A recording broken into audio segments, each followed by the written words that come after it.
হে WhatsApp guys, কেমন আছো সবাই? আশা করি সবাই খুব ভালো আছো। প্যান্ডম অ্যানিমেশন এন্ড ড্রামার আজকের পর্বে নারুতো ক্লাসিকের 35 নম্বর এপিসোডটি এক্সপ্লেন করতে যাচ্ছি। তো আগের এপিসোডগুলো যারা যারা এখনো দেখেননি তাদের জন্য ডেসক্রিপশন বক্সে ভিডিওগুলোর লিংক দেওয়া আছে, দেখে নেবেন। আর চ্যানেলে নতুন হলে চ্যানেলটিকে সাবস্ক্রাইব করে পাশেই থাকবেন। তো কথা না বাড়িয়ে চলো মূল ভিডিওতে যাওয়া যাক।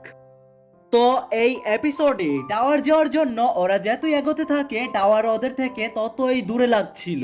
আর অনেক হাঁটাহাঁটি করার কারণে ওরা ক্লান্ত হয়ে যায়। তখনই সাসকে বলতে থাকে এটা কি কোনো গেনজুৎসু নাকি, যেটা শুনে কাবুটো বলতে থাকে হ্যাঁ আমারও এটাই মনে হচ্ছে। আর আমার এটা মনে হচ্ছে যে আমরা ওদের ফাঁদে ফেসে গেছি। যেটা শুনে সাসকে বলে যে ওরা আসলে চাচ্ছেটা কি। যেটা শুনে কাবুটো বলে ওরা আমাদের ক্লান্ত করাতে চাচ্ছে। যখন আমরা ক্লান্ত হয়ে যাব তখন ওরা আমাদের উপর হামলা করবে। আর আমার মনে হচ্ছে ওরা খুবই তাড়াতাড়ি আমাদের উপরে হামলা করবে। কাবুটো এটা বলতে না বলতে লুকিয়ে থাকা সকল নিনজা বের হতে শুরু করে। আর ওদের চারজনকে চারদিক থেকে ঘিরে ফেলে। নারুতো তাদের মধ্যে একটাকে খুবই জোরে ঘুষি মারে, কিন্তু তখনই নারুতো ওই নিনজাটার আর পার হয়ে যায়। যেমন মনে হচ্ছিল ওই নিনজাটা একটা ওয়াটার ক্লোন। আসলে এগুলো কোনো ওয়াটার ক্লোন নয়, এগুলো হলো ইলিউশন। আর এসব ইলিউশনকে গাছের পিছনে লুকিয়ে থাকা তিনজন নিনজা কন্ট্রোল করছিল। আর এই কথা কাবুটো ওদেরকে বলতে থাকে। তখন নারুতো আর সাসকে খুবই ক্লান্ত অবস্থায় ছিল। তারপরও নারুতো তার শ্যাডো ক্লোন জুৎসু ব্যবহার করার চিন্তা করে, কিন্তু কাবুটো ওকে এটা করার থেকে থামিয়ে দেয়। কারণ শ্যাডো ক্লোন ব্যবহার করার কারণে তার অনেক চাকরা নষ্ট হয়ে যাবে। আর ওই নিনজাদেরকে হারানো একভাবে বলতে গেলে অসম্ভব, কারণ ওরা সবাই ছিল ইলিউশনের তৈরি। কিন্তু তারপরেও ওদের সবাইকে শেষ করার জন্য শেষ পর্যন্ত নারুতো তার শ্যাডো ক্লোন জুৎসু ব্যবহার করেই ফেলে। ওর চাকরা কম থাকার পরেও নারুতো সেই নিনজাদের মারার জন্য ওর সব শক্তি লাগিয়ে দেয়। এইভাবে নারুতোকে লড়াই করতে দেখে ওরা ওই লড়াইতে শামিল হয়ে যায়। ওই ক্লোন নিনজাদের সাথে লড়াই করতে করতে সকাল হয়ে যায়। আর বেশি পরিশ্রমের কারণে ওরা চারজনই ইলিউশনের তৈরি নিনজাদের কাছে হেরে যায়। ওরা তখন লড়াই করার আর অবস্থায় ছিল না। আর ওদেরকে এই অবস্থায় দেখে ওই লুকিয়ে থাকা নিনজারা ওদেরকে মারার জন্য বাহিরে আসে। আর 28 নম্বর এপিসোডে আপনারা হয়তো দেখেছেন যেখানে সাসকে সাইডে থাকা নিনজাটার বুকের ভেতরে কুনাই মেরে দিয়েছিল। আর এইটা ওই নিনজাটা সাসকে দেখে বলতে থাকে তুমি আমাকে ওই দিন পালানোর জন্য বাধা দিয়েছিলে, কিন্তু আজ তোমাকে ওইটার দাম দিতে হবে। তখনই নারুতো একটা ভয়ঙ্কর লেভেলের হাসি দেয়, কারণ ওইখানে যে চারজন নিনজা বসেছিল ওরা সাসকে আর নারুতো আর ওদের সবার ক্লোন ছিল। আর আসলগুলো ওদের পিছনে দাঁড়িয়ে ছিল।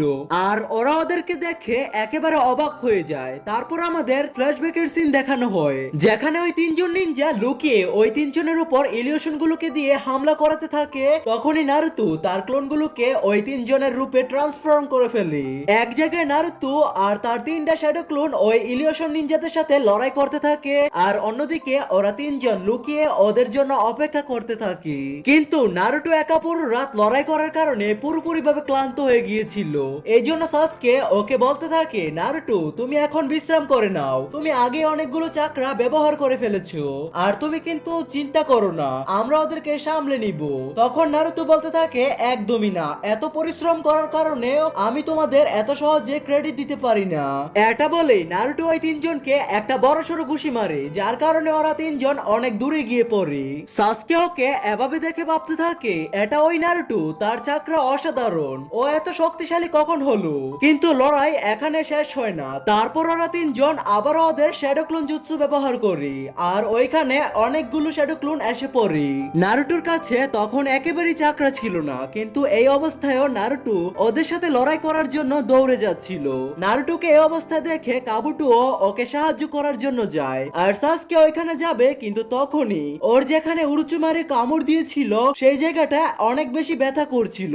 সাকুরা সাসকে এই অবস্থায় দেখে বলতে থাকে তুমি তোমার শারিনগান ব্যবহার করো না। তখন নারুতো সাসকের জন্য চিন্তা হচ্ছিল, কিন্তু তখনই ওই নিনজা ওর উপরে হামলা করতে থাকে। কিন্তু ওই হামলাটা কাবুটো তার নিজের উপরে নিয়ে নেয়, আর সে নারুটোকে বাঁচিয়ে নেয়। সাসকে অনেক কষ্টের পর নিজের শারিনগান ব্যবহার করে ওই তিনজন আসল নিনজাদের খুঁজে ফেলে। সাসকের কিছু করার আগে নারুটো ওই তিন নিনজাকে মেরে মাটিতে ফেলে দেয়। আর ওরা মাটিতে পড়তেই ওদের শ্যাডো ক্লোন গুলো মুছে যায়, আর ওরা তিনজন লড়াইটা হেরে যায়। ওই নিনজাদের হারানোর পর ওদের স্ক্রোলটা টিম 7 মানে নারুটোরা রেখে দিই। শেষ পর্যন্ত ওরা চারজন টাওয়ারের কাছে পৌঁছে যায়। কাবুটোর কথা অনুযায়ী ওর টিমমেট ওর জন্য এখানে অপেক্ষা করছিল।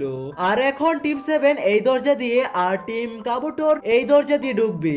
যাওয়ার আগে নারুটো কাবুটোকে বলে তোমার শুকরিয়া আদায় করছি কাবুটো, তুমি না হলে আমরা টাওয়ার পর্যন্ত পৌঁছাতে পারতাম না। যেটা শুনে কাবুটো বলে আসলে আমি তো কিছু করিনি, সবাই সবকিছু করেছো, বিশেষ করে তুমি সবচেয়ে বেশি নারুটো। তাহলে ঠিক আছে আমি যাচ্ছি, আর তোমাদের সবাইকে সামনে যাওয়ার জন্য বেস্ট অফ লাক। এরপর সবগুলো টিম আলাদা আলাদা দরজা দিয়ে ভিতরে ঢুকে। কাবুটোর রুমে অলরেডি কেউ ছিল, আর সেটা আর কেউ না বরং ওরোচিমারু ছিল। আর আমরা জানতে পারি কাবুটো আসলে ওরোচিমারুর খাস লোক। কাবুটো যা যা দেখেছে ওইসব ওরোচিমারুকে জানিয়ে দেয়। ওরোচিমারু বলতে থাকে তুমি অনেক ভালো করেছো কাবুটো, কিন্তু বলো সাসকের কি অবস্থা? তখন কাবুটো বলে যে লর্ড ওরোচিমারু, আমি যখন সাসকের গারে ওই নিশানা দেখেছি তখন আমি বুঝে গেছি যে এটা আপনারই কাজ, তো ওকে আপনার সাথে কাজ করবে। যেটা শুনে ওরোচিমারু বলে এখন নয়, আমি শুধু ওকে সময় দিতে চাচ্ছি। আর এটা বলার পর ওরোচিমারু সেই জায়গা থেকে অদৃশ্য হয়ে যায়। অন্যদিকে টিম 7 ওই হলে যখন প্রবেশ করে তখন ওই হলটা একদমই খালি ছিল, আর ওদের সামনের বোর্ডে কিছু লেখা ছিল।